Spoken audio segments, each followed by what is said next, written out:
Video rekaman CCTV kawanan perampok mengembalikan barang-barang berharga korbannya yang tengah menangis menjadi viral di media sosial.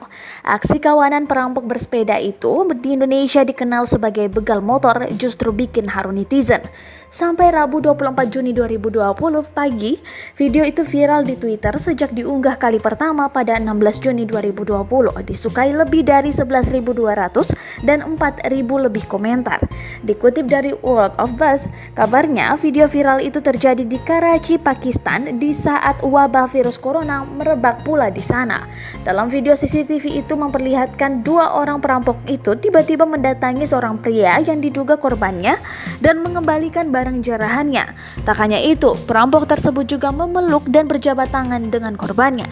Semula diketahui dua perampok itu mengendarai motor menjarah seorang pengantar makanan. Pengantar makanan itu sedang berdiri di pinggir jalan ketika insiden itu terjadi. Ketika pengantar makanan itu akan naik ke sepedanya, dua pria bertopeng menghadang jalannya. Dua pria itu memaksa si pengantar makanan turun dari sepeda dan tampaknya menjarah pria malang itu.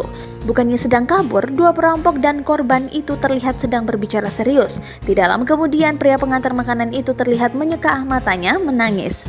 Mendapati korbannya bereaksi demikian, dua perampok itu mengembalikan barang jarahannya. Bahkan satu dari mereka memeluk korbannya lalu melarikan diri. Menurut media lokal Pakistan, para perampok sebenarnya mencoba mengintimidasi korbannya, namun mereka memutuskan tak jadi merampok dan malah menghiburnya.